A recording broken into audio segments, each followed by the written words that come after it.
Hi mate. G'day. Good afternoon everybody. As I mentioned before, my name's Brad Abdi. I'm currently the Detective Acting Superintendent and Acting Commander of Raptor Squad. I'm here today to give an update in relation to Strike Force Halesowen, an investigation into a series of shootings and an arson attack on a particular family.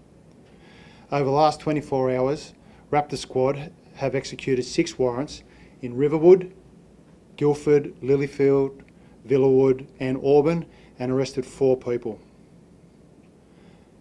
During the search, officers seized 3 cars, a kilogram of cocaine, knuckle dusters, various electronic devices and clothing that is relevant to the investigation.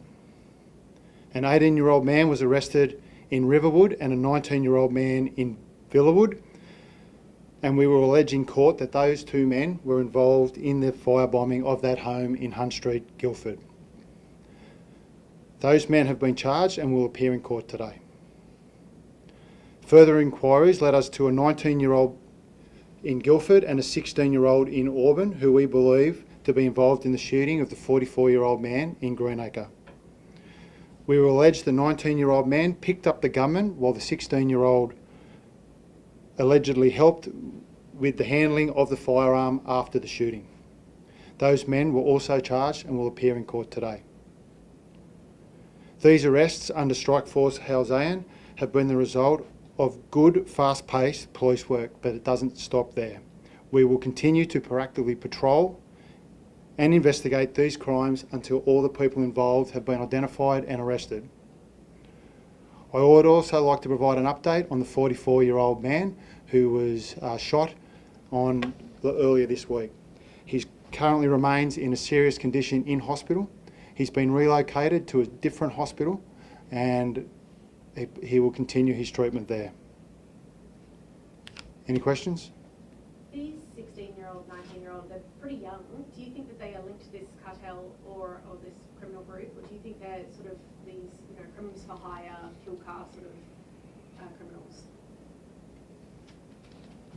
We believe they're most likely acting as part of a contract or as a criminal for hire group. Are they cooperating with police? Obviously, if they've been in contact with the shooter, have they been helping authorities find who that person is? Not at this stage. How many other people do you think you're looking for at this stage? At this stage, we're still looking for the 2 primary offenders who are involved in the shooting of the 44-year-old man, at least 2 offenders who are involved in the shooting of the house at St Clair, and we believe there may be a 3rd person involved in the firebombing. Given the number of these individuals, key individuals from the criminal groups overseas, are you concerned that this is now playing out in Sydney streets with these sort of groups for hire while the alleged masterminds are overseas?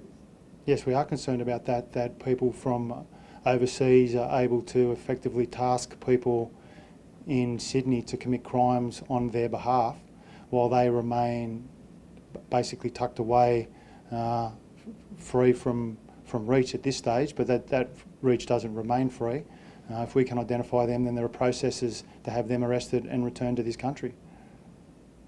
How hard are you trying to do that?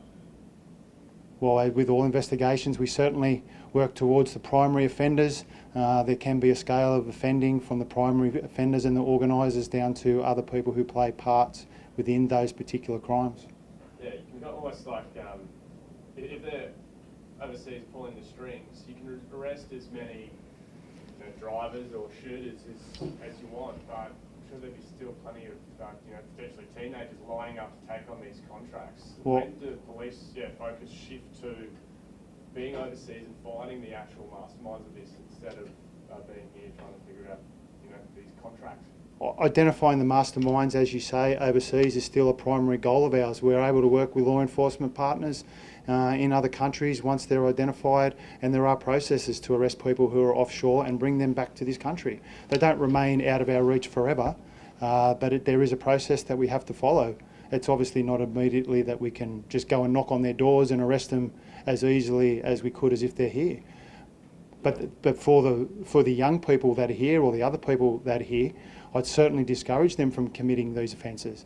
I mean, there's people offshore because they're simply too afraid to come to Australia and to New South Wales and commit crime, and they're using young people to commit crime on their behalf, promising them riches that they will never ever get.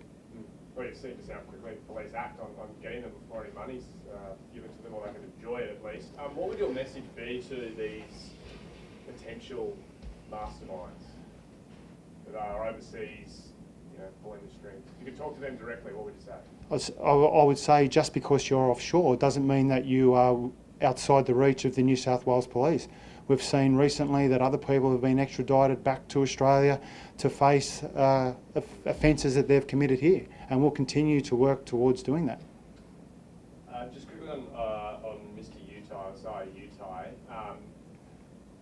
overseas, as we know, he is wanted by New South Wales Police. I obviously just heard this isn't your specific area, but can you give us a little bit about just that arrest warrant for him?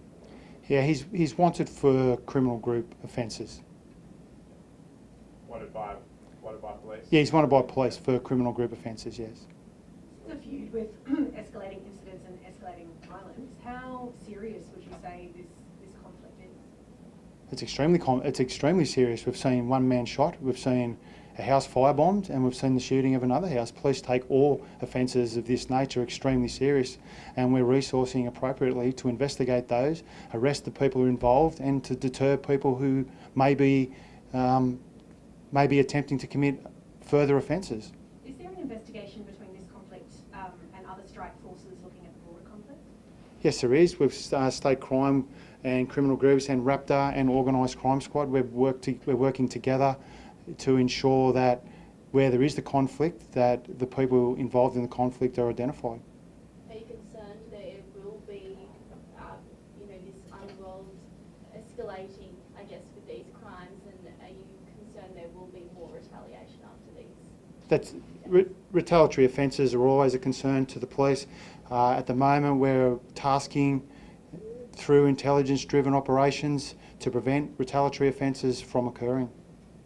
Given the arrests that have been made and the strike force now that was established earlier this week, will those resources continue in terms of extra patrols at the moment with some of those concerns around further acts of retaliation over the next few days? Yes, they will. They're ongoing, working with both Southwest Metropolitan Region, Southwest Metropolitan Region, Raptor Squad, other proactive squads in the police. We're proactively tasking areas where we think offences may occur, and also visiting and tasking into people who we think may have been involved in any aspect of the conflicts.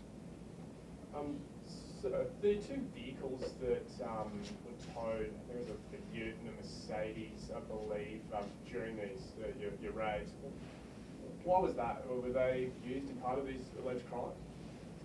Those two particular vehicles, we're determining their involvement in them. There'll be forensic analysis conducted on them. As in, do you think that they were used? You're just trying to figure that out? Is that what you're saying?